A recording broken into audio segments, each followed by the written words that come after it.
Bismillahirrahmanirrahim. Alhamdulillahirabbil alamin. Wassalatu wassalamu ala asyrafil anbiya wal mursalin wa ala alihi wa sahbihi ajma'in, amma ba'du. Berkata al-muallif di dalam kitab Jami'ul Usulil Awliya, bab menerangkan babu ridho. Bab ridho itu dibagi 3 bagian. Yang pertama, ridhonya orang-orang awam. Ridhonya orang awam itu mau menerima dan ridho diagamai agama Islam.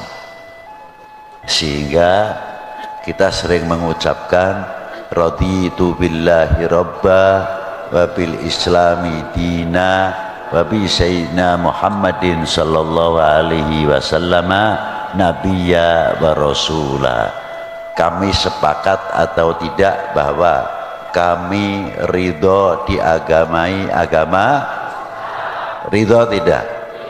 Nah, ini orang awam harus ridho kalau kita sudah menerima agama Islam. Itu makomah ridhonya orang awam. Sedangkan makomatur ridho itu kedudukannya paling tertinggi dalam dunia tasawuf. Di bawah makomatur ridho, makomatil mahabbah. Makomatil mahabbah dan makomatur ridho tidak bisa dipisah-pisahkan. Karena makomatur ridho akan menerima keberadaan apa adanya.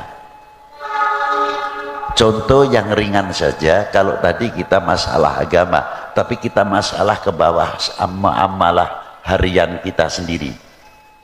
Kalau orang belajar ridho dalam rumah tangga itu biasa, rezeki itu tidak semuanya sama.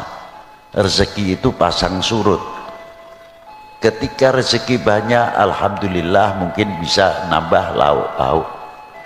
Tapi bila mana pas-pasan, ada ikan, ada tempe saja, sudah alhamdulillah. Ada lagi pakai sambal, ada pakai uyah garam sajalah, cukup pakai lalap.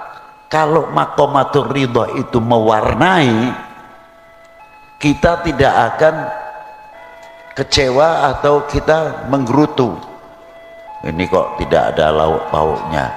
Justru kembalikan kepada Allah, ini rezeki dari Allah subhanahu wa ta'ala, dan akan menghormati kepada yang memberikan rezeki, walaupun toh itu bentuknya ikan asin atau sambal atau lalap-lalaban.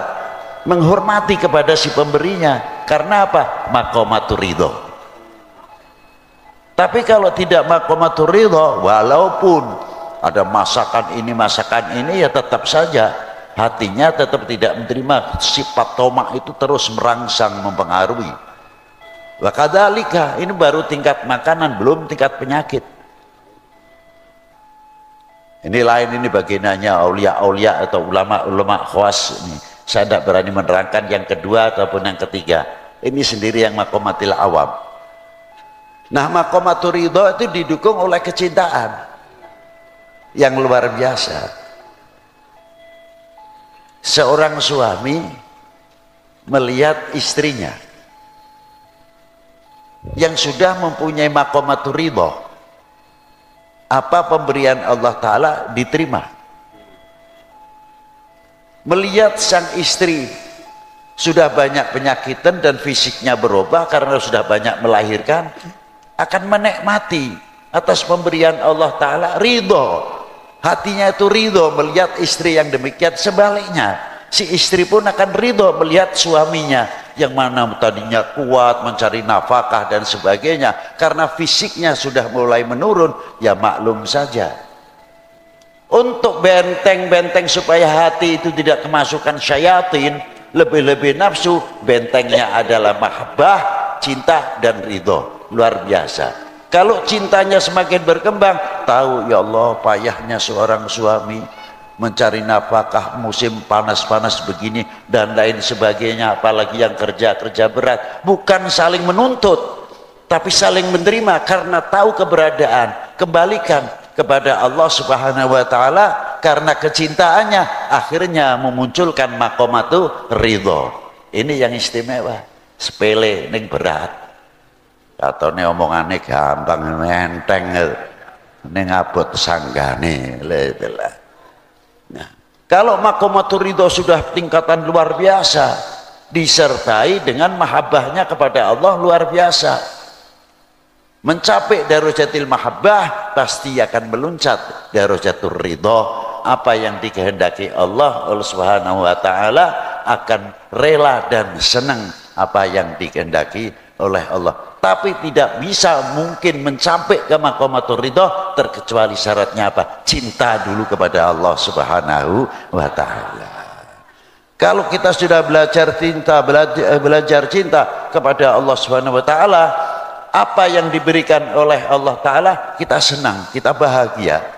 Itu berarti sudah mulai mencapai mahabbah yang luar biasa, cinta yang luar biasa, sehingga maqamatur ridho dan seterusnya. Wassalamualaikum warahmatullahi wabarakatuh.